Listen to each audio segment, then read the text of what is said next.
इधर ईरान और इजराइल में बड़ी जोर का टक्कर चल रहा है। ईरान ने इजराइल को बम से पूरी तरह से बर्बाद और तबाह कर दिया है। उधर नॉर्थ कोरिया ने दाग दी है 10 मिसाइल। नॉर्थ कोरिया के साथ तनाव के बीच उत्तर कोरिया ने भी 2 नहीं बल्कि 8-10 मिसाइल दागे हैं। दक्षिण कोरिया की सेना ने इसकी पुष्टि की है। हालांकि ये नॉर्थ कोरिया की मिसाइल परीक्षण का हिस्सा मानी जा सकती है। यह परीक्षण साउथ कोरिया और जापान अमेरिका के संयुक्त हवाई ड्रिल के ठीक एक दिन पहले की गई थी। इजराइल और ईरान के युद्ध अभी थोड़ा भी कम नहीं हुआ कि उधर जंग का एक और खुलने की तैयारी लग गया। इस जंग का आगाज करने वाले हैं किम जोंग उन। उत्तर कोरिया के तानाशाह के आदेश पर 1-2 नहीं बल्कि 8-10 मिसाइल दागी गई है। यह घटना साउथ कोरिया अमेरिका जापान के संयुक्त अभ्यास के ठीक एक दिन पहले किया गया था। साउथ कोरिया की सेना ने इसकी पुष्टि की है। सेना के मुताबिक यह मिसाइल सुबह करीब 10 बजे दागी गई थी। पियांगयांग के निकट सुनान क्षेत्र में पीले सागर की ओर दागी गई थी। यह नॉर्थ कोरिया की मिसाइल परीक्षण का प्रोग्राम का हिस्सा माना जा रहा है, लेकिन इसकी अभी पूरी पुष्टि नहीं हुई।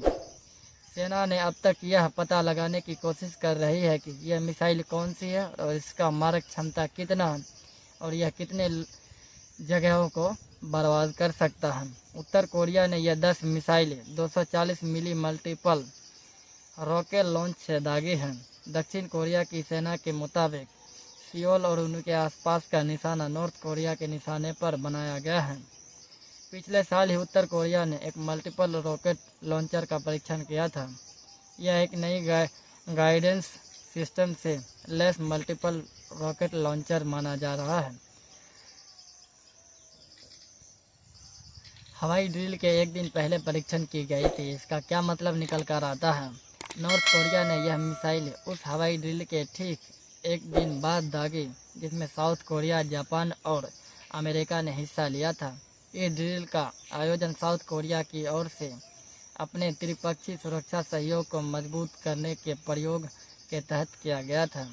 साउथ कोरिया ने ले जे-म्यूंग सरकार के तहत ड्रिल की पहली बार आयोजन किया था। इसमें साउथ कोरिया के तरफ F-15 अमेरिकी F-16 और जापानी F-2 विमान भी शामिल थे और बड़े बड़े विमान भी शामिल थे।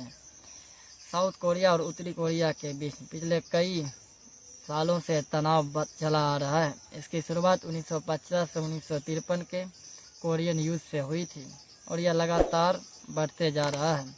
इसके बाद से दोनों देशों के बीच सिर्फ सीज फायर भी हुआ था।